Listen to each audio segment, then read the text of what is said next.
Hello les amis, je vous retrouve pour une nouvelle vidéo sur la Coupe du Monde de football 2022 et je vais vous parler du match de foot Maroc-Croatie qui va se dérouler ce mercredi 23 novembre 2022 à 11 heures. C'est un match du groupe F. Donc je vais vous donner tout plein d'informations les amis vis-à-vis des résultats que ces équipes ont pu faire par le passé depuis 2 ans. Je vais chercher énormément de stats, voilà, donc il y a pas mal de choses à voir. Et puis je vais essayer grâce à toutes ces statistiques, de trouver une tendance possible à ce match, un favori ou pas. Est-ce qu'il y a une équipe qui peut se détacher dans ce match, en sachant qu'en plus, alors déjà premier point, c'est que ce match il se joue à 11 heures. Donc c'est des équipes qui sont pas forcément, je dirais, habituées à jouer à cet horaire-là. Rien que ça peut avoir une incidence. Ça, par contre, les deux équipes sont sur le même lot vis-à-vis de ça. Par contre, il y a pas d'avantage pour l'une ou pour l'autre là-dessus.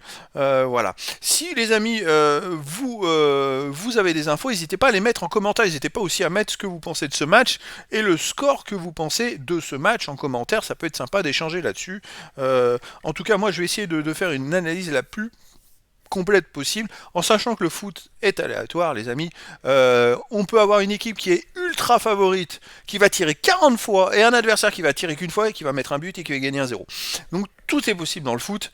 Voilà, c'est quand même à souligner. Après, il y a des équipes qui sont plus fortes dans la globalité, dans le collectif. Voilà, donc elles vont plus dominer, elles auront beaucoup plus d'occasions sur une durée de 90 minutes. Et donc de ce fait-là, il y a une probabilité supérieure qu'elles puissent gagner le match ou que le résultat soit en leur faveur. Voilà, c'est pour ça que je tiens quand même à le préciser. Alors, le Maroc, depuis début 2021, a fait 33 matchs, 25 victoires, 6 nuls et seulement 2 défaites.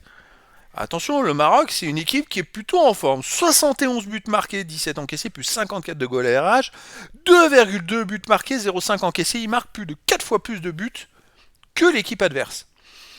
Ça, c'est quand même incroyable. Donc, c'est vraiment énorme. C'est une équipe qui joue énormément de matchs, donc qui est prête, qui doit avoir un super collectif. En plus, ils ont récupéré Ziyech suite au départ de Valid Alihodzic, qui avait banni Ziyech de la sélection. Ziyech est revenu.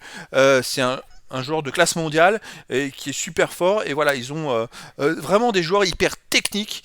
Attention, il y a 4 ans, le Maroc avait démontré de très belles choses et ne s'était pas qualifié pour les huitièmes de finale uniquement avec des résultats très bizarres, des arbitrages très bizarres, enfin bref. Mais ils avaient montré vraiment de très belles choses et ben, je me dis que là, il y a de grandes chances que ça soit la même chose. Alors sur les 33 matchs, 2 défaites seulement, on va aller voir les 2 défaites.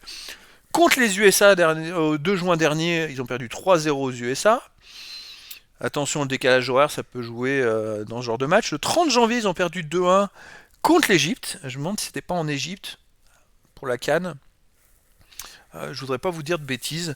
Mais voilà, ce sont les 2 seules défaites. Sinon, c'est toute une flopée de victoires. Ils ont même enchaîné un nombre de victoires invraisemblable. Ici, il y a combien de victoires dans ça?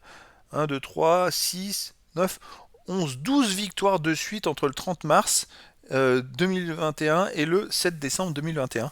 Alors bon, c'est pas forcément des grandes équipes, mais il faut quand même pouvoir gagner autant de matchs. C'est pas forcément donné à tout le monde, parce qu'il y a un match, il faut être toujours au top. Alors maintenant, les adversaires, est-ce qu'ils ont joué beaucoup d'équipes européennes? Parce que, bon, alors après, il y a beaucoup de joueurs qui jouent en Europe et qui sont aguerris à ce genre de match. Donc, mais bon, c'est bien de voir un collectif européen. Euh, Géorgie, Paraguay, le Chili, Libéria, Afrique du Sud, Maroc, USA, Congo.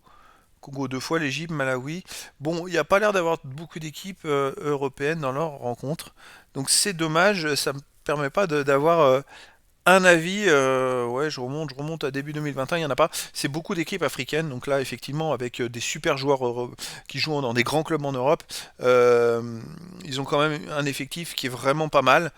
Alors en face, les amis, on a quand même, face au Maroc, la Croatie. La Croatie, c'est quand même une équipe hallucinante qui était finaliste de la Coupe du Monde il y a 4 ans. La France avait gagné face aux Croates et qui a fait une Coupe du Monde exceptionnelle. Elle a des joueurs exceptionnels. Je pense à Modric, qui est un joueur hors norme, qui a un moteur vraiment incroyable. Et cette équipe a toujours des collectifs très forts.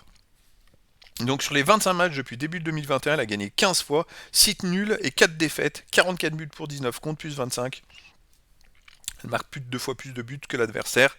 Et elle reste sur 5 victoires d'affilée, les amis, depuis le 10 juin dernier, où elle a battu quand même le Danemark, la France, le Danemark une nouvelle fois et l'Autriche.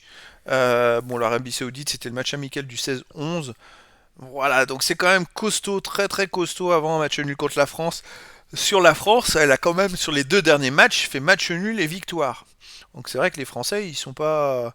Voilà, ils sont quand même champions du monde, ils ont quand même des super joueurs, mais la Croatie arrive à s'en sortir face à des très grosses équipes. Après, on remonte sur les petites équipes 7-1 contre Malte. Voilà, ils sont capables de marquer des buts. Voilà. Bon, par contre, vous voyez, quand on remonte, c'était quoi? C'était l'Euro, je crois, l'Euro 2021, où ils avaient perdu en prolongation contre l'Espagne 3-5. C'était un match de fou. Voilà, sinon, ils ont perdu contre l'Angleterre 1-0, contre la Belgique 1-0. Donc ça, bon, voilà, c'est des résultats qui ont 1 an et demi.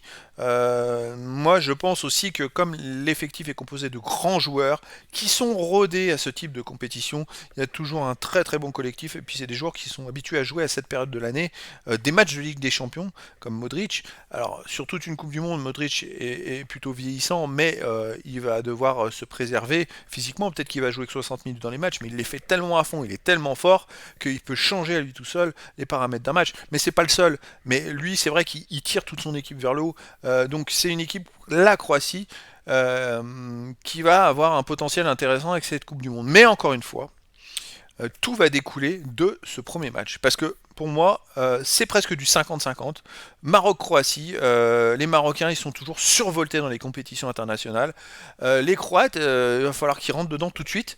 Donc pour moi, je suis pas sûr que s'il y a un vainqueur dans ce match-là, que l'autre réussit à se qualifier.